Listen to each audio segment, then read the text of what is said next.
Assalamualaikum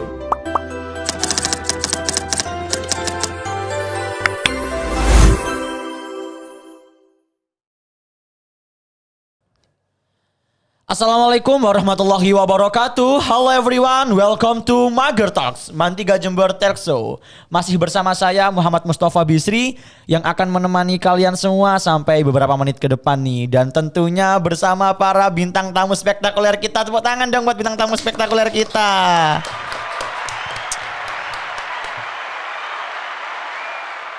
Kali ini kita kedatangan seorang bintang tamu, orang nomor 1 di kantor Kementerian Agama Kabupaten Jember nih.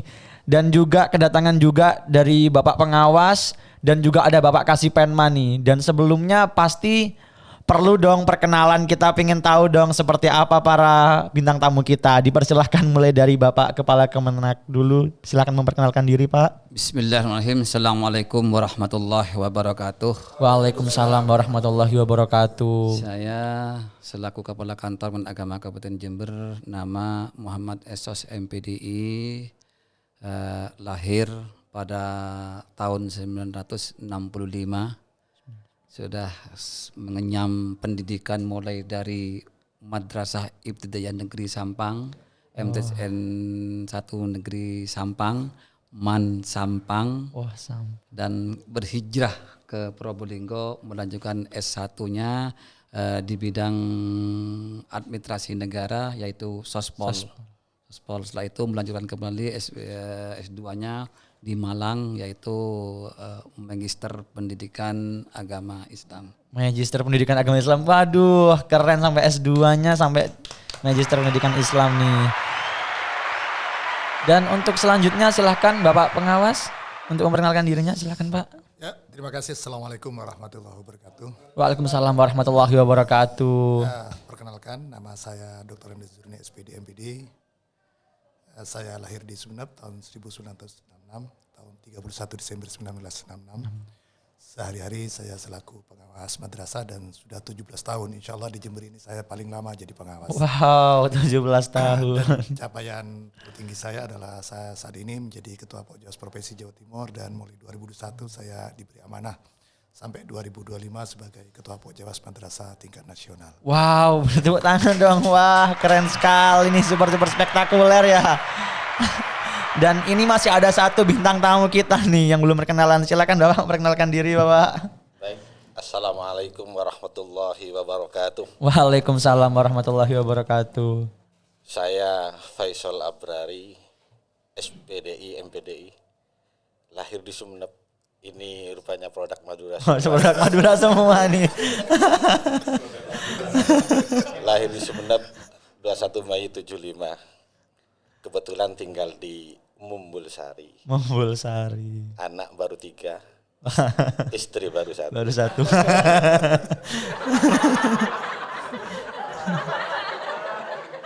Saya di Kementerian Agama sebagai Kasih Pendidikan Madrasah yang baru seminggu dilantik. Baru seminggu dilantik.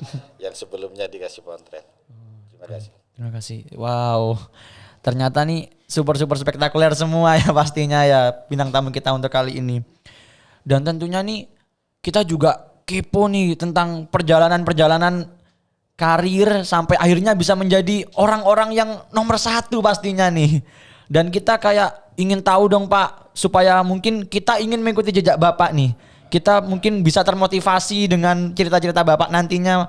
Mungkin mulai dari Bapak Kemenak bisa diceritakan Pak lika-liku kehidupannya sampai akhirnya menjadi orang nomor 1 nih. Oke, terima kasih. Karir saya terus terang aja, saya ingin memberikan inspirasi pada generasi muda kita. Kita itu bukan keturunan bangsawan, bukan keturunan konglomerat, bukan keturunan pejabat, tapi saya ingin membuktikan janji-janji Allah itu. Oleh karena itu, jangan pernah menyerah dengan keadaan. Yang penting kita persiapkan ilmu kita. Jangan mendengarkan anjing menggonggong kafilah berlalu aja. Jangan dengan itu, kita terus maju melangkah untuk mengharap apa yang kita impikan.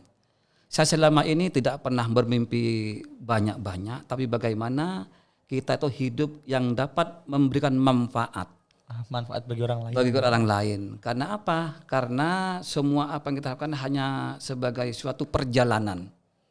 Apa artinya sukses di dunia tapi akhirnya celaka? Ini yang kita coba saya lakukan mulai dari kecil, saya seimbangkan. Saya mulai kecil usia 3 tahun sudah ditinggal seorang bapak, figur seorang bapak. Ini, jadi itu mungkin yang terpaan, jadi tantangan-tantangan yang kita lakukan. Jadi sehebat apapun kita tetap lakukan, tidak pernah menyerah, tidak pernah mengeluh. Ini kita hadapi tantangan itu. Oleh karena itu, ayo kita terus semangat. Apalagi sekarang ini sudah masuk era milenial. Era milenial. Kalian ini generasi muda yang begitu luar biasa perjalanan hidupnya, beda dengan era saya. Era saya itu untuk makan datang dari madrasah itu tidak langsung makan, masih suruh cari kayu. Tapi dari situlah menjadi motivasi penguat kita bagaimana untuk mengharapkan janji-janji Allah. Allah tidak akan merubah nasib seseorang kecuali manusia itu yang merubah dirinya. Disitulah. Oleh karena itu kita sinergikan apa yang menjadi ikhtiar bagaimana untuk terus berupaya meningkatkan ibadah kita, selalu ingat Allah.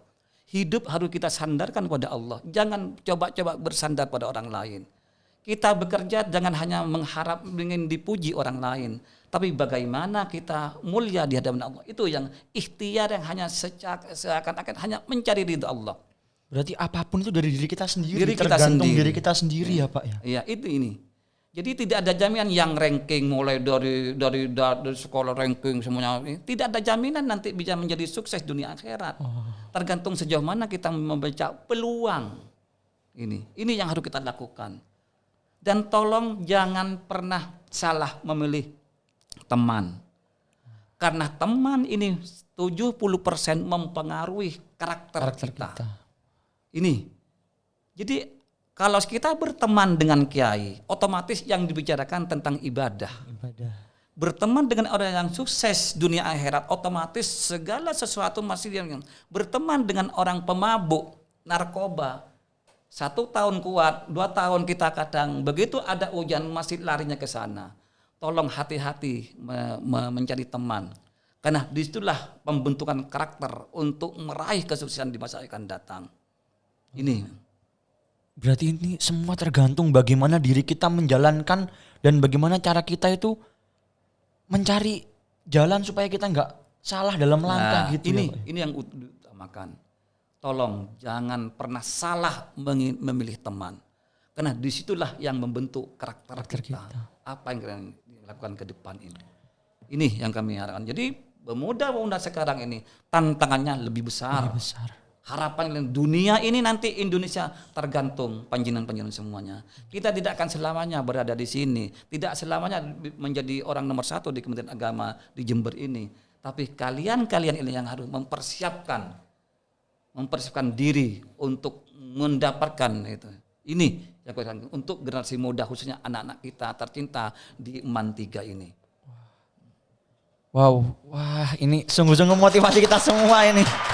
Wah, sampai saya speechless gak bisa berkata-kata ini. Wah, sangat-sangat memotivasi sampai saya tersentuh speechless, bingung mau ngomong bagaimana lagi ini. Dan lanjut mungkin Bapak mau menceritakan gimana Pak perjalanan hidupnya, lika-likunya Pak?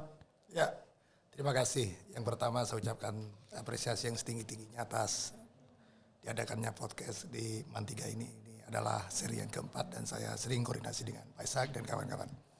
Karena kami juga di pusat dan di Jawa Timur kami juga mengelola podcast, bahkan yang kami membantu di Jawa Timur itu sampai mendapat rekor muri ya. Karena diikuti oleh 130.000 peserta dan sampai 10 negara. Dan kami bagian yang membantu membackup kegiatan-kegiatan itu. Dan ini adalah apresiasi yang tinggi-tingginya. Oke.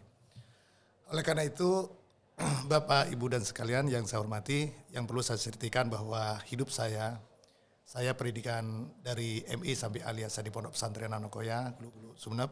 Kemudian baru setelah itu saya di IAIN Sunan Ampel, Surabaya. Kemudian karena saya jadi guru madrasah aliyah dan di madrasah aliyah guru agamanya banyak, saya sehingga tidak dipakai, sehingga saya kuliah lagi di UM Malang ngambil jurusan akuntansi. Sehingga saya menekuni akuntansi, baru S2-nya saya ngambil Magister Manajemen Pendidikan. Tak kalah pentingnya Bapak Ibu sekalian perlu kami ceritakan pengalaman hidup saya. Saya mantan jurnalis dan saya lama menjadi jurnalis dan bahkan puncak terakhir saya mendirikan tabloid Fatona. Saya sebagai pimpinan redaksi selama 5 tahun di kantor Kementerian Agama Kabupaten Jember dan alhamdulillah sampai hari ini tapi beberapa periode ini sudah tidak berjalan. Kemudian yang perlu kami sampaikan bahwa sebenarnya apa yang disampaikan oleh Pak Kepala Sama bahwa hidup kita ini adalah bagaimana kita berbagi kebaikan dengan sahabat-sahabat kita, apa yang kita miliki, kita bagi dengan kawan-kawan kita. 2/3 hidup saya adalah untuk peningkatan kapasitas madrasah. Jadi saya mengelola podcast dari pagi jam 5 kajian keislaman sampai jam 10 malam tiap hari kecuali hari Minggu. Jadi kami jam 5 itu sudah buka room, jam 5:15 dimulai kajian keislaman, kemudian sampai jam 10 malam. Kalau malam itu adalah kajian, kita belajar bahasa internasional, bahasa Jepang, bahasa Mandarin, bahasa Inggris, dan bahasa Perancis. Dan kita yang mengelola, tidak menyampaikan materi, tapi kita mengelola. Karena itu Bapak dan sahabat-sahabat saya, terutama adik-adik saya, keluarga besar Man3, bagaimana Man3 ini menjadi satu inspiring bagi sahabat-sahabat kita, guru-guru kita. Tetapi yang tak kalah pentingnya bagaimana kita berbuat itu dilandasi keikhlasan. Kita berbagi dengan sahabat-sahabat kita, tidak karena pamrih, tidak karena ingin mendapatkan A+, tapi bagaimana kita menyampaikan materi, kita melakukan pendampingan itu adalah dari hati nurani kita sendiri. Dan kami melakukan itu 2/3 hidup saya itu saya serahkan, saya sudah berbagi sehingga keluarga saya paham betul kami jam 4:30 itu buka laptop, kemudian jam 5 kita buka room dan keluarga kami sudah paham itu dan anak-anak dan keluarga kami tidak pernah mempersalahkan itu dan sampai jam 10 malam dan itu dilakukan tiap hari. Dan itulah barangkali kepada adik-adik saya, anak-anak saya semuanya ini barangkali yang perlu menjadi inspiring bagaimana meningkatkan kapasitas, kompetensi dan itu yang perlu dilakukan terus-menerus. Terus-menerus berarti perlu diasah dari dalam dirinya sendiri ya Pak ya. Ya. Betul sekali. Karena bagaimanapun anak-anak sekalian terutama kepada anak-anak saya keluarga besar Man3 Jember, anak-anak saya kelas 1, kelas 10, 12 dan 13, maka ini menjadi tantangan. Kita tidak lagi hanya belajar secara sekarang ini konvensional, tetapi bagaimana kita melakukan updating terhadap perkembangan teknologi yang luar biasa. Bahkan kalau kita tahu bahwa sekarang 5.0 tidak lagi bicara tentang 4.0. Dan saya sudah menyampaikan beberapa materi itu di Kalimantan Selatan, kemudian kemarin di Blitar, dan juga di Bondowoso tentang bagaimana 5.0 itu implementasinya dalam kegiatan pembelajaran. Nah inilah guru-guru kita juga dituntut bagaimana meningkatkan kompetensinya itu. Itu barangkali menjadi inspiring kita bersama-sama. Dan saya berharap betul podcast Man3 ini menjadi media untuk membranding madrasah, bagaimana syiar-syiar itu lewat media ini. Dan kalau ini di-branding dengan baik, maka akan menjadi impact-nya terhadap branding madrasahnya akan luar biasa. Ya, seperti itu. Wah. Semoga apa yang diharapkan Bapak tercapai untuk kita Pak. Amin. Ya, dan kami selaku pengawas bina dengan Pak Ishak kapanpun siap dan apa tuntutan Pak Kepala kami akan memenuhi itu dengan Pak Ishak. Kami akan diskusi intent, kami akan meruskan, kami akan membuat blueprint selama 6 bulan ke depan. Dan itu kami janji-janji itu tidak hanya semacam kamulasi dan kami akan backup betul apa yang akan kami lakukan nanti dengan Pak Ishak untuk mewujudkan itu. Iya Pak. Ya, amin. Kenapa kami butuh support dari keluarga besar kawan-kawan Man3, tidak hanya kami selaku pengawas binanya mensupport Pak Ishak, tapi kami juga butuh support dari Pak Kasih terutama. Kalau dengan Pak Kepala itu kan sifatnya terlalu jauh, tapi kalau dengan Pak Kasih kan memang irisannya terlalu kuat itu. Karena itu kami kami butuh support kawan-kawan kepala guru-guru di Man3 dan Pak Kasih nanti, dan sekaligus kami akan buat laporan secara periodik terhadap Pak Kepala. Itu barangkali. Terima kasih. Kami ucapkan super terima kasih nih. Kita sangat-sangat didukung nih di podcast ini. Dan juga tentunya kita banyak termotivasi mulai dari Bapak Kepala Kemenak, terus Bapak pengawas juga. Dan juga kita pasti pengen tahu juga dong, sharing-sharing juga ke Bapak Kasih Penman. Mungkin juga motivasi kita nih Pak. Kita juga kepo nih tentang lika-liku perjalanannya, karirnya hingga sampai sekarang ini Pak. Bisa diceritakan juga Pak? Satu kata, you can if you think you can. You can if you think you can. Beri tepuk tangan dong. Jika kamu bisa, jika kamu berpikir bisa, maka kamu akan bisa. Jadi itulah konsep kita, harus bisa. Itu seperti itu. Harus bisa. Dan semuanya akan bisa, itu seperti itu. Saya kira itu. Amin amin amin. Berarti intinya manjada wajada ya Pak ya. Kalau dia bersungguh-sungguh pasti dia akan berhasil. Jadi keberhasilan itu sesungguhnya dari dalam diri kita sendiri. Jadi mulai awal tadi kita bisa meringkas bahwa sesungguhnya apapun itu tergantung diri kita. Jika kita tidak mau memulai, maka kita tidak akan bisa mencapai apa yang kita inginkan itu. Betul seperti itu nggih Pak? Nggih. Dan tentunya ini nggak sampai situ. Dan kita juga pasti pengen tahu apa aja sih tugas-tugasnya beliau-beliau ini. Pasti banyak yang kepo kan, ada banyak yang belum tahu nih pemirsa di rumah. Belum tahu apa sih tugas-tugas para bintang tamu kita kali ini. Dan kita pengen tahu, kita mulai dari Bapak Kemenang terlebih dahulu Pak. Terima kasih. Sudah barang tentu kami selaku Kepala Kantor Kementerian Agama Kabupaten Jember mengimplementasikan program-program yang telah ditentukan oleh Menteri Agama kita. Oleh karena itu, apa program Menteri Agama kita, yaitu program 7 skala prioritasnya, yaitu penguatan moderasi beragama. Ini yang utama, Pak. Bagaimana? Karena apa? Kok itu yang utama? Karena wajah Indonesia ini berada di Kementerian Agama. Kalau sudah berbicara wajah, otomatis segala bentuk cara pandang, cara menyikapi, cara memahami, karena Indonesia ini merupakan keberagaman dari semua unsur agama, enam agama yang sudah yang disediakan oleh pemerintah ini betul-betul saling menghormati, menghargai satu yang lain. Yang kedua, transformasi digitalisasi. Ini merupakan suatu bentuk jangan sampai guru-guru madrasah, anak-anak madrasah tertinggal dengan perkembangan IT. Teknologi sekarang itu sistem. Ini betul-betul menjadi ranah yang harus kita gaungkan. Tidak ada kata bahasa tidak. Mau tidak mau, harus mau. Jangan sampai tertinggal. Kenapa? Sudah dunianya sekarang ini. Tahun ini, tahun 2022, tahun toleransi. Ini. Oleh karena itu saya pesan betul. Mungkin anak-anakku sudah banyak mendengar baik di YouTube, di IG yang statement Menteri Agama yang sampai digoreng-goreng, dianggapnya Menteri Agama kita itu menyamakan antara suara adzan dengan gonggongan suara anjing. Tolong, saya percaya, saya yakinnya bahwa Menteri Agama itu seorang santri, putra kiai besar, tidak ada sedikit pun untuk mengkerdilkan, mengecilkan umat Islam. Ini yang perlu kita pahami. Kenapa? Karena sekarang ini kalau antara non-muslim kadang sudah selesai. Saling menghargai, menghormati. Tapi saudara kita se-Islam ini yang salah memahami, salah mentafsirkan, kurang totalitas tentang pemahaman agama, akhirnya begitu mudahnya mengkafirkan, membid'ahkan umat yang sudah beribadah. Ini yang perlu kita luruskan. Oleh karena itu, tolong kepada Dewan Guru semuanya yang ada di MAN dengan anak-anak, jangan sampai terpengaruh. Ini. Jadi Menteri Agama kita itu hanya ingin mengatur, tidak ada sedikit pun melarang suara adzan. Silahkan, hanya kebetulan beliau ada di kota besar di Jakarta. Otomatis di Jakarta itu ada di wilayah non-muslim. Nah, ini yang harus kita hanya mengatur volume. Bagi yang di daerah kabupaten kota yang mayoritas Islam, silahkan. Tidak ada larangan-larangan semacam itu.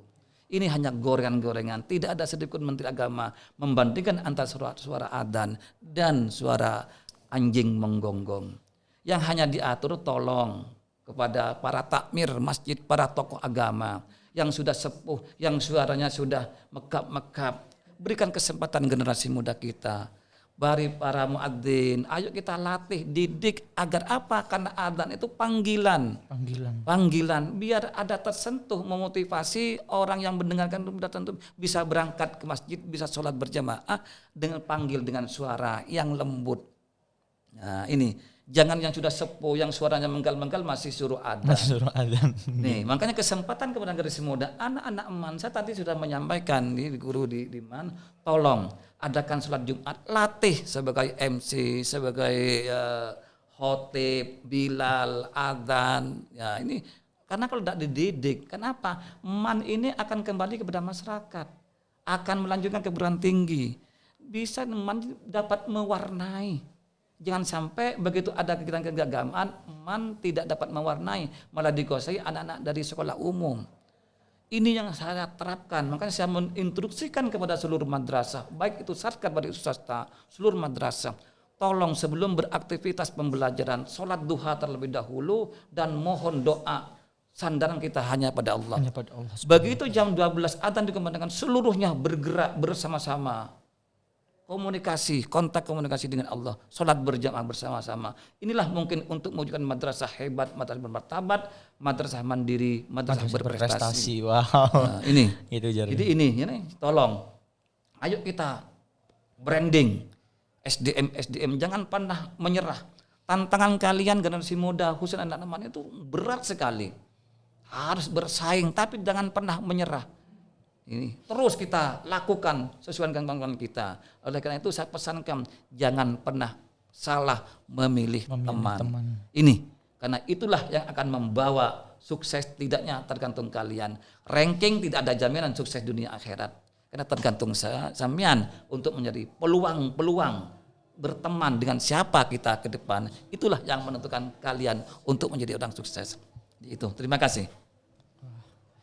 Ini super memotivasi kita selalu nih Bapak Kepala Kemenak ini ya.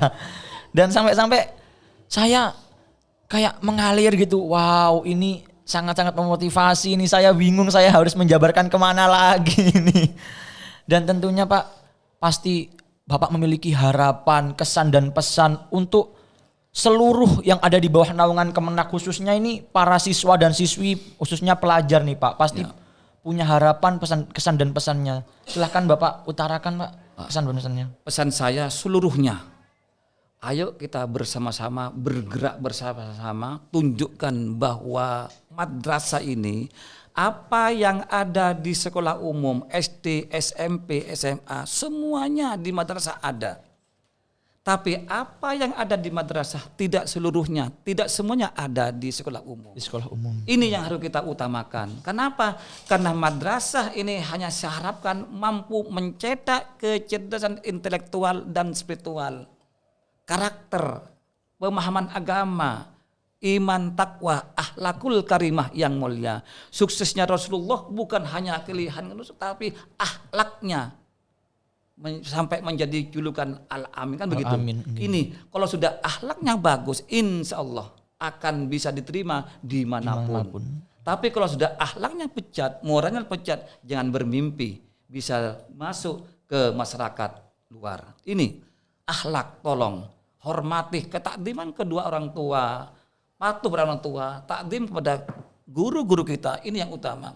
Bagaimana bisa mendapatkan ilmu yang barokah, bisa sukses di dunia kalau kurang ajar kepada gurunya. Jangan pandang siapa guru ini dan itu. Jangan hanya memilih guru akidah, guru Al-Quran hadis. Seluruh guru yang bisa menyampaikan, baik itu guru olahraga, PPK, semuanya harus kita hormati dan tawasulkan, doakan. Karena dari situlah menjadi orang sukses, menghargai, menghormati, takdim kepada gurunya. Ini yang utama, yang paling utama, tolong. Sudah jelas, tidak usah jauh-jauh mencari ridha Allah. Ridha Allah fi ridhal walidin. Hormati, muliakan kedua orang tuanya. Ini, kenapa? Kalau sudah Allah ridho, Allah sayang pada kita semuanya. Dunia akhirat kita, milik kita bersama. Baik itu surganya Allah. Karena Allah sudah ridho. Yang sulit itu bagaimana untuk mencari ridho Allah. Jadi melakukan sesuatu jangan hanya mengharap pahala. Membaca sholawat karena memudahkan rezeki bukan hanya itu. Karena Rasulullah pantas diberikan sholawat. Kan kita selalu ingat dzikir kepada Allah. Jangan mengharap apa-apa. Hanya kita sebagai hamba Allah. Wajib hukumnya selalu ingat membesarkan nama Allah. Allah tidak butuh, kita yang butuh. Ini yang harus diingat. Dimanapun kita berada, tolong sholat 5 waktunya. Jangan sampai ditinggalkan. Karena kalau sudah sholatnya bagus, insya Allah. Seluruh apa yang insya Allah kita akan kita capai. Ini. Dan sholat bukan hanya segera gugur kewajiban. Sholat ini menggunakan kontak komunikasi dengan Allah. Nyambung. Ini yang harus kita pelajari bersama. Dimanapun, dalam keadaan apapun. Ini. Jadi itu anak-anakku. Kalau itu dilakukan insya Allah. Kalian semuanya akan sukses dunia akhirat. Terima kasih. Wow. Jadinya intinya gini ya Pak ya. apapun yang kita kerjakan itu tergantung ridhonya orang tua kan. Ridhollahi fi ridho waliden wa suhtullahi fi suhtil waliden. Dan juga barusan yang saya sangat-sangat ingat itu akhlak yang dipentingkan ya Pak. Ya, itu utama.